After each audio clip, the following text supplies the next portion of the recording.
अब देखिएगा, मैंने जो टॉपिक आपको बताया that is how to evaluate the implementation of TQM.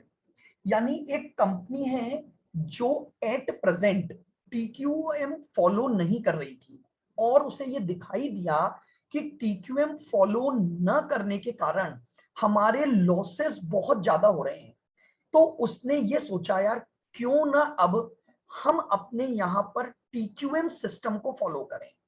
और अब हमें सिर्फ डेटा दिया गया है बिफोर टीक्यूएम का और आफ्टर टीक्यूएम का, and we have to evaluate कि whether we should implement the TQM system or not. तो आओ इवेल्युएट करना है अब मुझे उसको, तो मुझे कुछ वर्किंग्स बनानी पड़ेगी। आइए लिखेंगे स्टेप्स टू बी फॉलोड।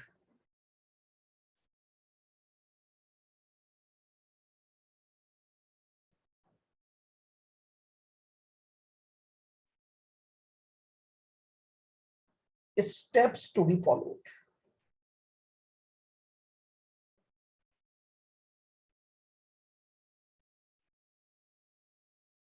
लिखिए step 1,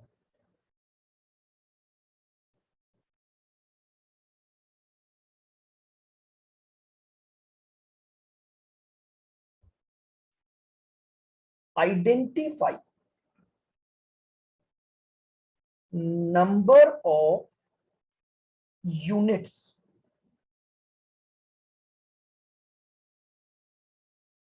produced, identify number of units produced for customer।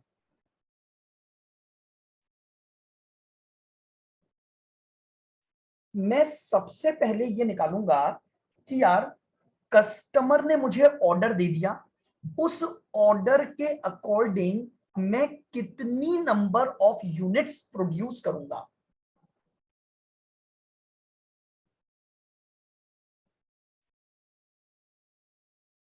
ये है प्रेजेंट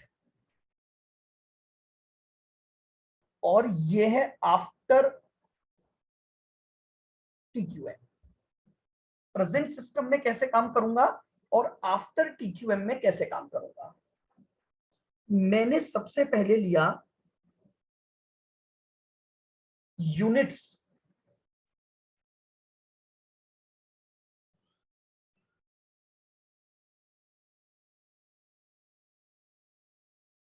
एक्चुअली डिलीवर्ड।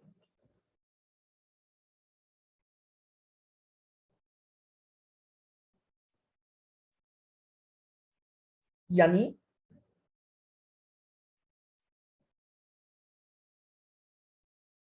जो कस्टमर की रिक्वायरमेंट थी, ये दोनों में सेम होगी क्योंकि कस्टमर की रिक्वायरमेंट तो हमारे पास आ चुकी है। फॉर एग्जाम्पल जैसे प्रीवियस जो मैंने डायग्राम बनाया था, आप साथ साथ में उसको देख सकते हैं। मान लो कस्टमर की रिक्वायरमेंट आई 1 यूनिट की। अब मुझे ये पता है कि मेरे यहां पर कुछ स्पेसिफिकेशन लॉस होता है।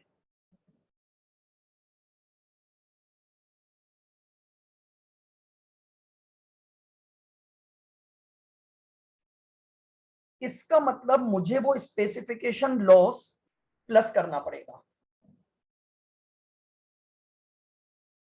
आप उस डायग्राम को देखोगे, वहीं से मैंने ये सारा फॉर्मेट लिया है। तो मेरे पास आएगा गुड्स डिलीवर्ड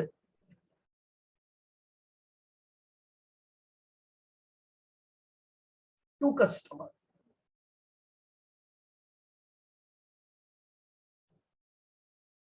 इतनी यूनिट्स मैंने कस्टमर को दी होंगी, उसमें से स्पेसिफिकेशन लॉस के होने की वजह से, स्पेसिफिकेशन लॉस के होने की वजह से कस्टमर ने कुछ गुड्स क्या कर दिया, रिटर्न कर दिया, और रिमेनिंग गुड्स कस्टमर के पास रह गया।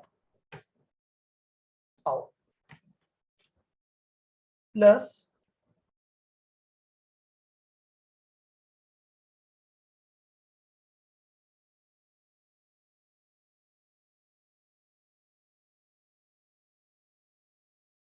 डाउनग्रेडेड लॉस यूनिट्स, कुछ यूनिट्स डाउनग्रेडेड बनी, कुछ यूनिट्स डाउनग्रेडेड बनी जो मुझे पहले ही पता लग गया था, या जिनको मैं बोल सकता हूं डिफेक्टिव यूनिट्स, तो बनाई तो वो भी होंगी। डाउनग्रेडेड को मैंने प्लस कर दिया, तो अब मुझे पता लग गया कि मेरी प्रोडक्शन यूनिट्स क्या है।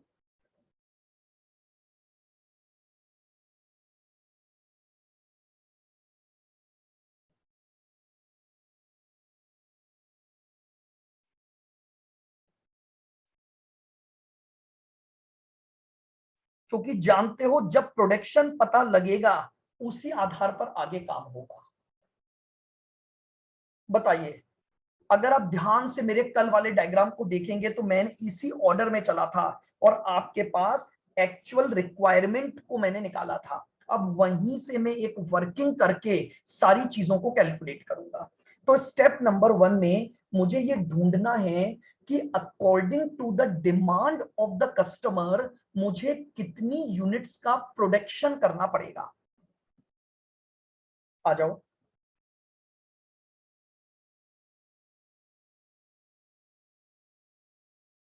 Step 2,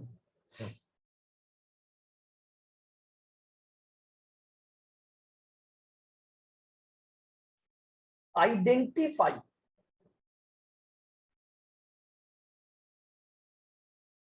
quantity of raw material purchased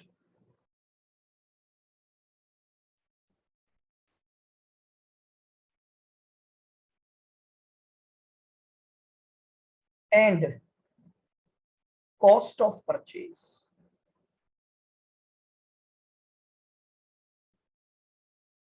अगली वर्किंग मैं बनाऊंगा इस बात की कि भैया मुझे प्रोडक्शन करना है तो रॉ मटेरियल चाहिए।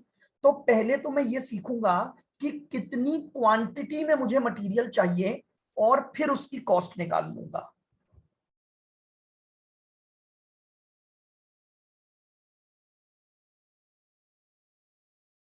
प्रेजेंट और आफ्टर टीक्यूएम, प्रेजेंट और आफ्टर टीक्यूएम।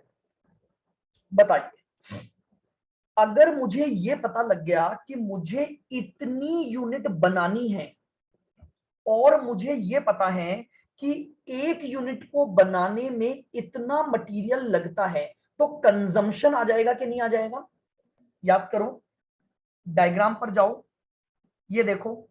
जब मैंने ये सोचा था कि मुझे 3 यूनिट बनानी है, या सॉरी 5 यूनिट बनानी है या 3 यूनिट बनानी है, और एक यूनिट में इफेक्टिवली 16 kg कंज्यूम होता है, तो मैंने क्या निकाल लिया कि मेरा कंजम्पशन कितना होगा। तो वहीं से चालू करूंगा। सबसे पहले अकॉर्डिंग टू द प्रोडक्शन मैं ये निकाल सकता हूं कि कंजम्पशन ऑफ मटेरियल क्या होगा।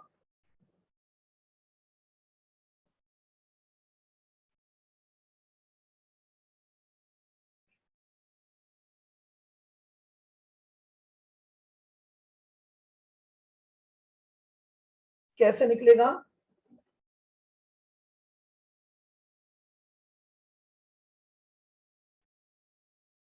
प्रोडक्शन इनटू रॉ मटेरियल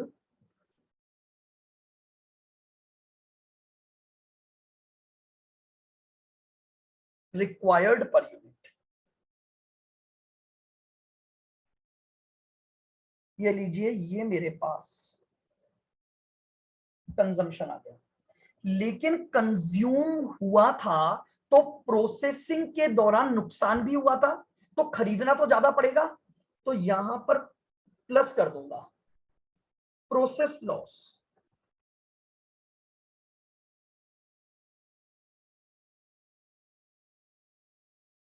यहां पर प्लस कर दूंगा जितना भी प्रोसेसिंग के दौरान नुकसान हुआ।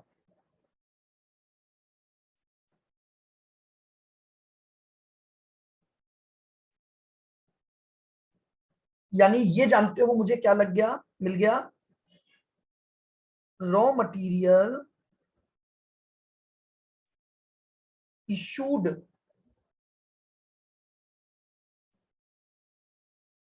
for production.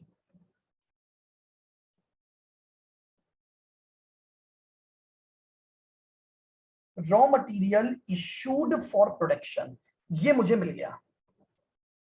अब प्रोडक्शन पर इशू करने से पहले ये मेरे गोडाउन में पड़ा था, तो वहां पर मुझे कुछ स्टोरेज लॉस हुए थे, तो प्लस कर दो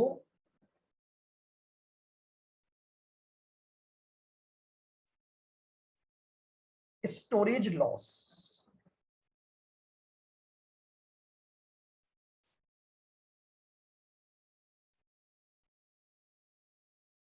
ये मैंने यहां पर स्टोरेज लॉस ऐड कर दिया, तो मेरे पास क्या आ गया, quantity to be purchased.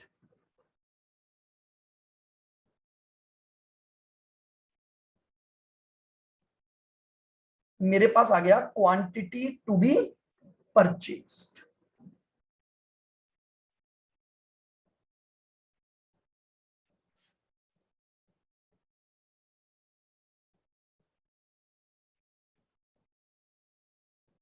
Purchase price per unit,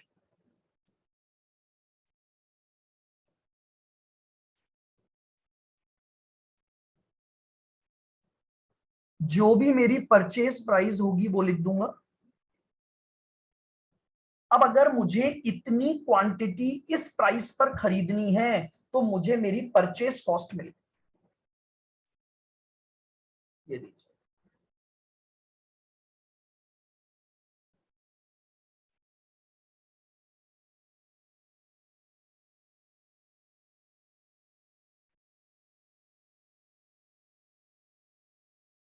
ये मेरे पास आ गई material purchase cost.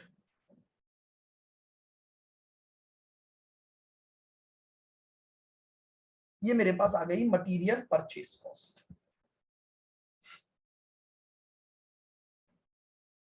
This is our step number 2। भाई अगर मैंने प्रोडक्शन निकाल लिया तो प्रोडक्शन करने के लिए मुझे मटेरियल चाहिए होगा, तो मेरा जो मटेरियल का खर्चा होगा मैं उस मटेरियल के खर्चे को कैलकुलेट कर रहा हूं। तो उसके लिए पहले मैंने निकाला कि मेरी क्वांटिटी टू बी परचेस्ड क्या थी, कितनी क्वांटिटी मुझे परचेस करनी पड़ेगी, और जब क्वांटिटी आ गई तो उसको परचेस प्राइस से मल्टीप्लाई कर दिया, तो मुझे ये पता लग गया कि मेरी इतनी मटेरियल की परचेस कॉस्ट आने वाली है। आओ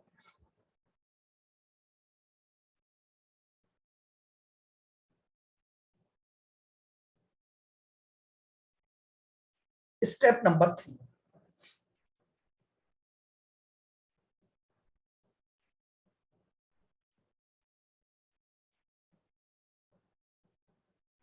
आइडेंटिफाई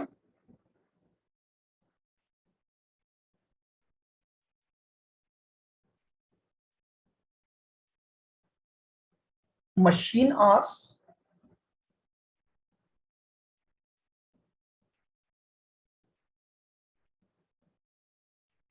या labour hours. Identify machine hours या labour hours and labour cost. अब देखिएगा, प्रोडक्शन करूंगा तो या तो प्रोडक्शन मशीनों पर होगा या लेबर के द्वारा होगा, तो मुझे उनका टाइम निकालना है कि जितनी यूनिट मुझे प्रोड्यूस करनी है उसके लिए लेबर को कितना काम करना पड़ेगा, और मैं उन्हें किस आधार पर पेमेंट करूंगा ताकि मेरी जो लेबर कॉस्ट है वो कैलकुलेट हो जाए।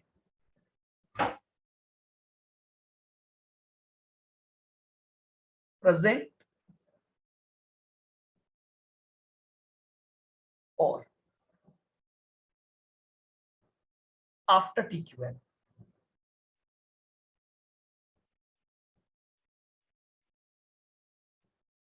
सबसे पहले मुझे चाहिए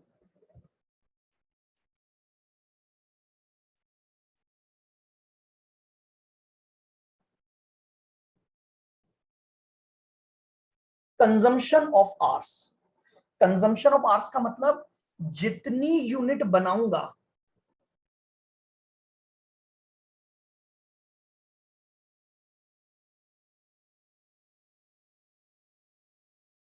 प्रोडक्शन यूनिट्स इनटू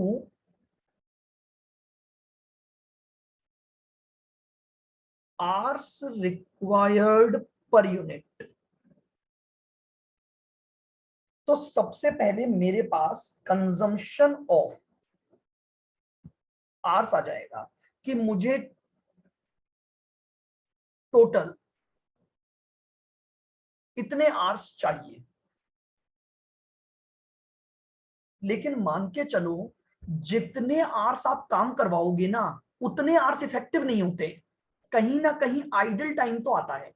तो ये तो वो आवर्स निकाले जो इफेक्टिव मुझे चाहिए। आप समझ रहे हो? मान लो फॉर एग्जांपल मैं आपको ये बोलूं कि एक यूनिट को बनाना है तो इफेक्टिवली 6 घंटे काम करना पड़ेगा, बट उस 6 घंटे के अलावा वर्कर्स को आधा घंटे का लंच ब्रेक मिला, 15 मिनट उसके आने जाने का समय, तो आप समझ रहे हो पेमेंट तो उसका भी होगा।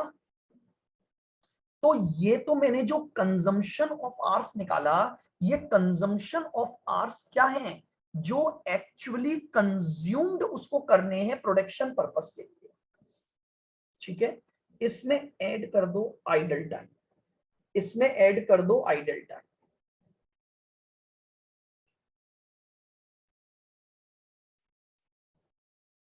इसमें ऐड कर दो आइडल टाइम।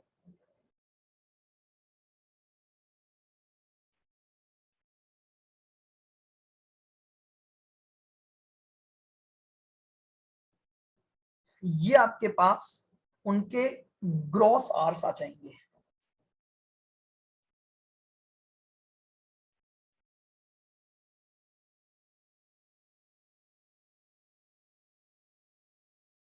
जिन ग्रॉस आवर्स के लिए आप उनको पेमेंट करोगे, फिर आपको उनकी वेजेस रेट दे रखी होगी, या मशीन आवर है तो उसकी रेट,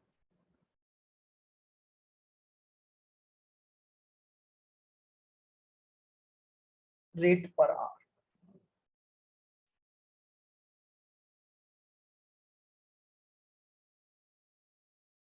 ये लीजिए,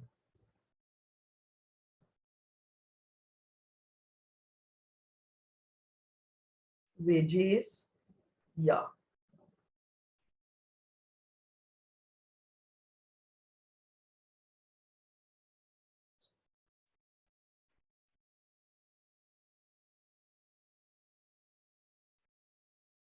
लीजिए, स्टेप 3 कंप्लीट है। और स्टेप 3 में मुझे हमारी लेबर कॉस्ट या मशीनिंग कॉस्ट का पता लग गया।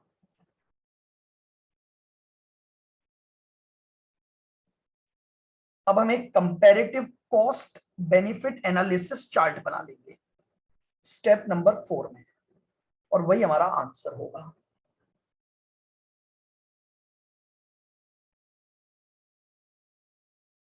Step number 4,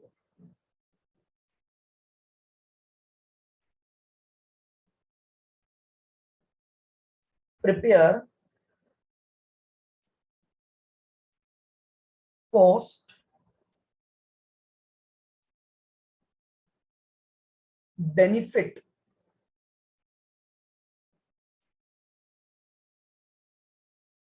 analysis of TQM. अब हम एक एनालिसिस स्टेटमेंट बनाएंगे, cost benefit analysis.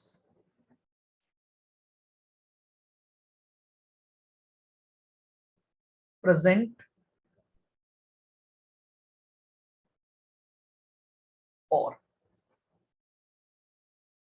After TQM, present और आफ्टर टीक्यूएम।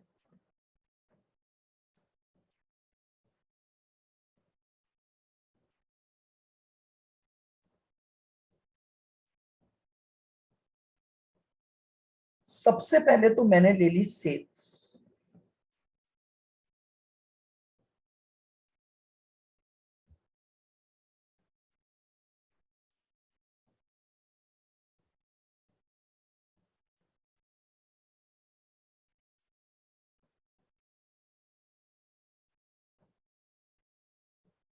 अब बी में मैं लूंगा टोटल कॉस्ट। बी में मैं लूंगा टोटल कॉस्ट, जैसे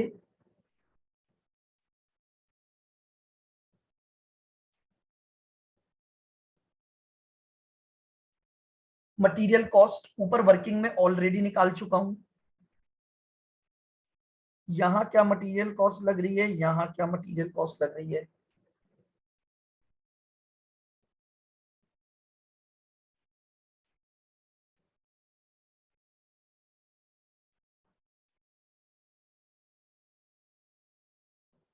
यहां जो मेरी वेजेस कॉस्ट लग रही है वो आ जाएगी।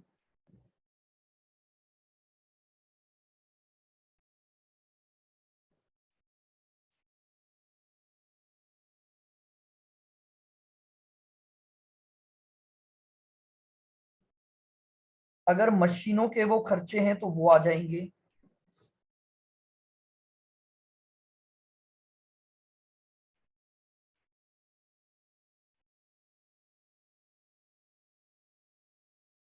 इंस्पेक्शन कॉस्ट जो प्रेजेंट सिस्टम में लग रही थी और जो अब टीक्यूएम के बाद लगेगी, नो डाउट टीक्यूएम की इंस्पेक्शन कॉस्ट बढ़ जाएगी, क्योंकि क्वालिटी को मेंटेन करना है तो मुझे प्रॉपर इंस्पेक्शन करना पड़ेगा। तो ये हमारे पास आ गई इंस्पेक्शन कॉस्ट।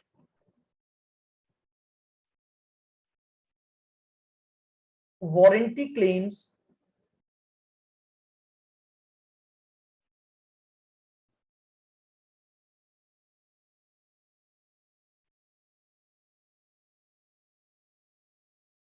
हमारे पास जो भी वारंटी क्लेम्स आ रहे हैं उन वारंटी क्लेम्स की कॉस्ट।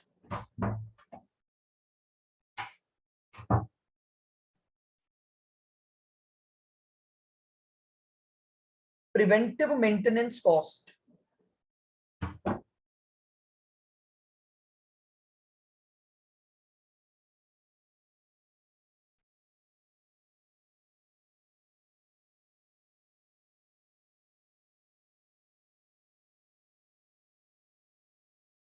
जो भी हमारी प्रिवेंटिव मेंटेनेंस कॉस्ट है,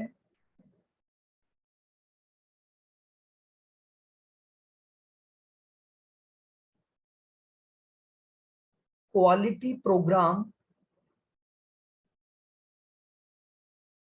कॉस्ट, जनरली ये प्रेजेंट सिस्टम में या तो होगी नहीं या बहुत कम होगी, क्योंकि तब हम क्वालिटी पर उतना ध्यान, क्वालिटी तो नो डाउट हम तब भी कर रहे थे भाई, प्रोडक्ट की क्वालिटी तो तब भी मेंटेन करोगे, लेकिन टीक्यूएम में आपने परफेक्शन हर स्टेप पर क्वालिटी को मेंटेन किया। तो ये लीजिए,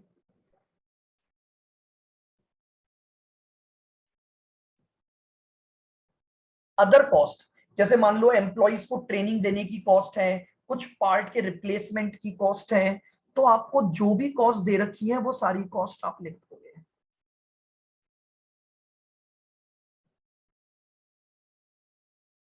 और ये आपके पास आएगी टोटल कॉस्ट, जो हमारा बी का टोटल होगा।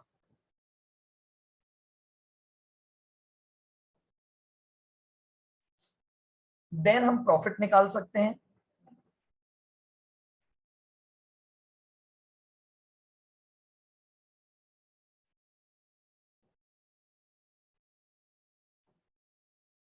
ए माइनस बी,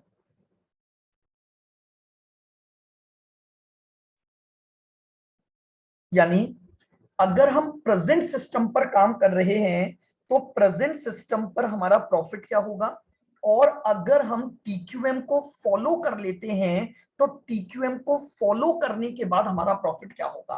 अब हमारे पास दो प्रॉफिट आ गए, प्रेजेंट सिस्टम का profit as well as after TQM का प्रॉफिट, दो प्रॉफिट आ गए। अब अगर ये दो प्रॉफिट आ गए तो बाय कंपेयरिंग दीज टू मैं ये पता लगा सकता हूं कि मुझे टीक्यूएम इंप्लीमेंट करना चाहिए या नहीं। यानी अगर प्रेजेंट से यहां का प्रॉफिट क्या हो रहा है, इफ इंक्रीजेस,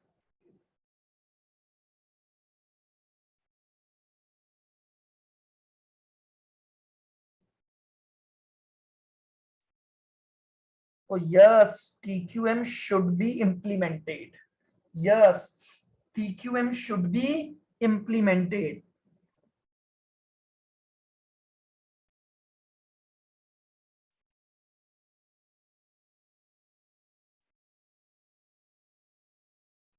इफ डिक्रीजेस, और अगर आपका प्रॉफिट डिक्रीज हो रहा है तो हम क्या बोलेंगे, हमें टीक्यूएम सिस्टम को फॉलो नहीं करना चाहिए।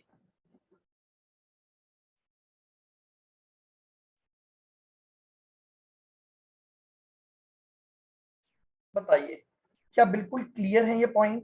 इस तरह से आपको स्टेप बाय स्टेप, अगर आपके पास इवेल्युएशन ऑफ टीक्यूएम का क्वेश्चन आता है तो आप इसको सॉल्व कर सकते हैं इस पैटर्न पर।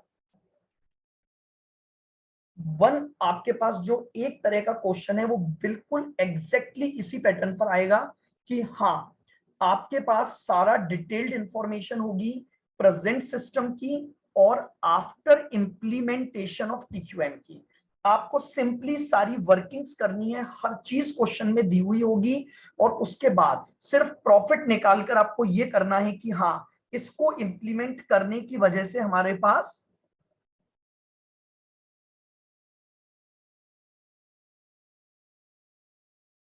क्या प्रॉफिट आएगा। बिल्कुल, आपके इस टॉपिक के जो प्रैक्टिकल क्वेश्चन है वो एसपीएम के ही स्टडी मटेरियल में दिए हुए हैं। हालांकि देखिएगा, मैं फिर आपको बोल रहा हूं, इसका क्वेश्चन पेपर नंबर 15 एससीएम में भी आया हुआ है। सेम यही का यही कॉन्सेप्ट आपका जो strategic cost management first group 3 का जो पेपर है उसमें भी है। और प्रैक्टिकल क्वेश्चन इन्होंने इसका जो दे रखा है वो एसपीएम के स्टडी मटेरियल में दे रखा है। कॉस्टिंग के स्टडी मटेरियल में इसका प्रैक्टिकल नहीं है। प्रैक्टिकल जो क्वेश्चन है वो एसपीएम के मटेरियल में दिए हैं। हालांकि ये टॉपिक का प्रैक्टिकल अभी तक आया नहीं है एसपीएम में, बट अगर मैं एज पर अवर स्टडी मटेरियल बात करूं तो इसका एक प्रॉपर क्वेश्चन आपके स्टडी मटेरियल में दिया हुआ है, पूरा इतना ही डिटेल्ड क्वेश्चन जितनी वर्किंग्स मैंने बनाई है। सबसे पहले प्रोडक्शन ढूंढेंगे, प्रोडक्शन ढूंढने के बाद मटेरियल कॉस्ट ढूंढेंगे, मटेरियल कॉस्ट ढूंढने के बाद वेजेस या मशीन कॉस्ट ढूंढेंगे, एंड आफ्टर दैट हम एक टीक्यूएम का कॉस्ट बेनिफिट एनालिसिस बनाएंगे और उससे हम ये निकालेंगे।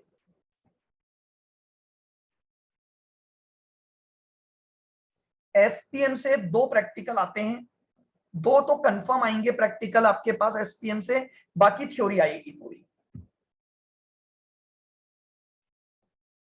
सबसे ज्यादा क्वेश्चन इसी यूनिट में से आते हैं आपके, 2 या 3 प्रैक्टिकल आएंगे, बाकी सारी थ्योरी होगी। चलिए, क्लियर है बिल्कुल।